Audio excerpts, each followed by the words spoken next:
Hello everyone and welcome back to Affinity for Commander.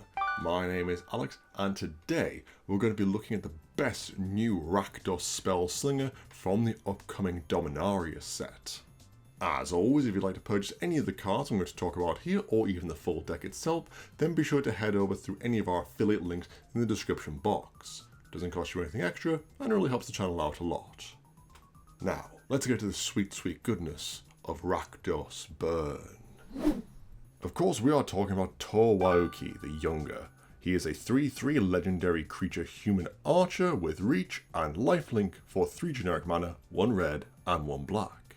He reads, if another source you control would deal non-combat damage to a permanent or player, it deals that much damage +1 to that permanent or player instead.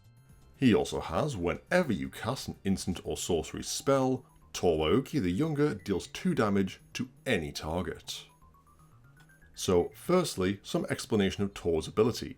If we were to cast, say, a lightning bolt dealing 3 damage to a creature, then we're actually going to deal 4 damage thanks to Tor's first effect, which can be significant when we're talking about using it as a kill spell.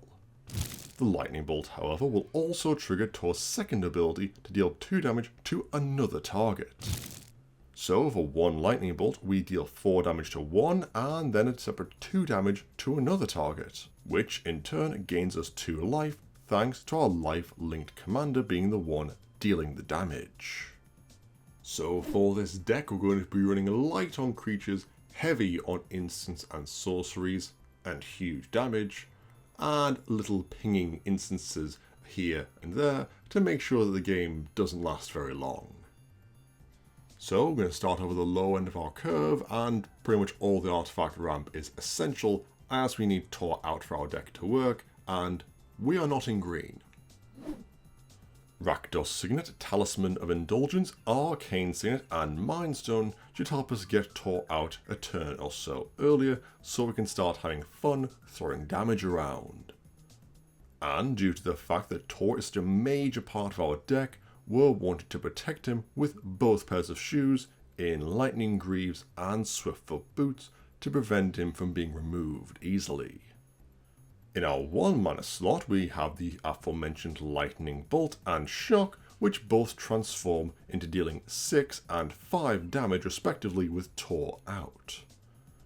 Both Vicious Rumours and Grisly Sigil both deal damage in black, but the Rumours makes each opponent discard a card and exile 1, whereas the Sigil can deal 3 + 1 damage if the creature has already been dealt damage, which we can do with our commander's ability, as the stack will resolve in reverse order, letting us deal the damage with Tor first. Ah, the stack.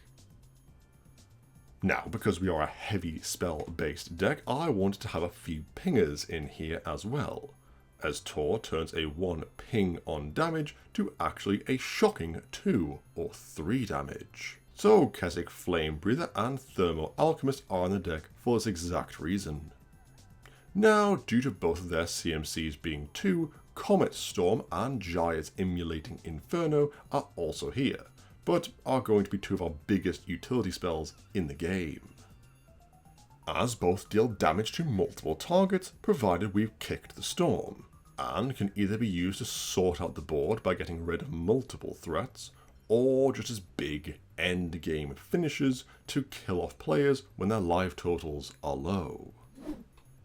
Now at the 3-drop slot, there's another pinger I'd like to mention, that is Gutter Snipe, a 3 CMC card that deals damage whenever we're casting our lightning bolts and shocks, which again is buffed by 1 thanks to Tor. As for this damage that I'm talking about, Vampiric Touch, Soul Siphon, Risk Factor, and Delayed Fire Blast are all great spells that we're going to be running. The Touch and Siphon deal damage directly to our opponents, while the Risk Factor is a lovely damned if you do, damned if you don't card. Can we, as the Rakdos player, draw 3 cards for 3 mana at instant speed, or does someone want to take 5 damage? The later in the game it gets, the better this card is. Speaking of the quote-unquote late game, at the 3 CMC slot we also find our spiky sub-theme. Descent into Avernus and Spell Shock are two cards that are sure to make sure the game does not go later than we'd like. Which, considering we want to burn 3 people down from 40 life, enchantments like these are going to help a lot. Plus, with Tor gaining us 2 life for each spell we cast thanks to his Shock and Life link abilities, we essentially get to ignore the Spell Shock's effect. And the last 3 mana spell I want to talk about bears some explaining. Arc Bond is an instant which we would like to be casting on Tor himself. So that if he blocks a big creature that has, let's say, 6 power, he's going to be absorbing all of that damage. However, as this is individual points of damage that the Arc Bond will be dealing, it goes from 6 damage to 7. And since Tor is the one dealing it, we also gain 7 life per target due to his lifelink. Oh, and he also deals damage to any target. So, massive life swing for us, and probably a board clear for 3 mana at instant speed. Now that is magic as Richard Garfield intended. Now moving back slightly to keep with our theme of enchantments that no one asked us to run, we've got quite a few of them at the 4 CMC slot. Burning Earth hurts anyone for having the gall to play a pricey mana base. Mana Barbs hurts anyone who has the gall to pay mana for their own spells. And Furnace of Wrath is here to make sure that that ping damage, which will actually be 2 damage, is actually 4 damage. Isn't maths fun?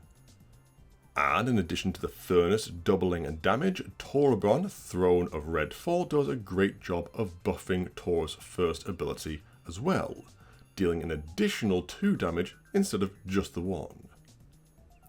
We're also running Primal Amulet for the reduction cost, plus when it flips into Primal Wellspring, we're then able to copy each of our burn effects by just using the mana produced by the Wellspring.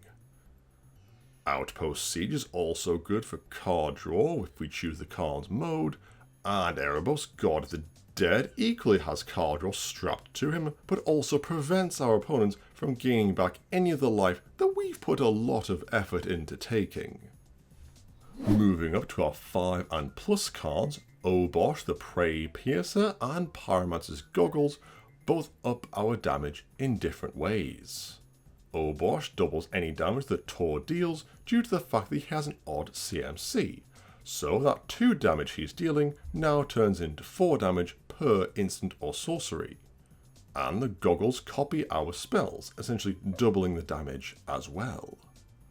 Here we also have Neheb the Eternal, who is here to ensure that we never run out of mana, so as long as we, play our deck.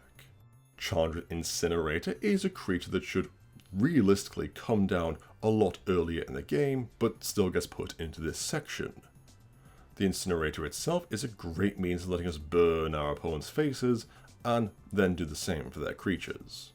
And the last card I want to mention before the lands is Dracoseth, Maw of Flames. As given that he deals different instances of damage, this big red dragon will actually be dealing 5 damage and then 4 damage to 2 different targets. That's 13 damage spread out overall, and we also have a 7/7 flyer as well, which is awfully nice. Now onto the lands for the deck beyond normal fixing lands. The only ones that I really want to talk about are Ramnap Ruins, as dealing damage here is the name of the game, and Shivan Gorge, which does pretty much the same thing, only we don't have to sacrifice it. And we're also needing both Homeward Path and Command Beacon, because A, having your commander stolen sucks, and B, after dying twice, paying 9 mana for Tor in red-black really, really hurts. So just paying 1 land to be able to cast him again for 5 mana seems infinitely better. Overall, I find Tor to be an incredibly new, interesting commander, with lifelink strapped onto him, so burn now heals us, the fact that he's in red-black so we get to abuse red's huge amount of burn effects, and gain some life to use black's insane amount of draw power. And with the addition of increasing that pinging damage by just 1 means cards like Mana Barbs that went from annoying now are literally going to be killing opponents due to that now shock ability on them. Yes, overall, I definitely see Tor being one of those commanders that when you sit down, people are going to groan in annoyance as they know exactly what's going to be coming. And it's not going to be pretty, and it's definitely going to hurt. And that will be the end of the video, guys. I hope you enjoyed it. What cards are you excited to put in our Archer? Whatever your thoughts, leave them in the comments below. We read every single one of them. If you'd like to support the channel, then be sure to do so by liking this video, subscribing for more content just like it, and you can also follow us on your preferred social media platform. Speaking of supporting the channel, this content, as well as all others like it, is made possible thanks to the support of our amazing patrons. You guys are truly awesome. If you too would like to support Affinity for Commander, then be sure to head over to our Patreon, links in the description box below. As always guys, I've been Alex, and I will see you next time.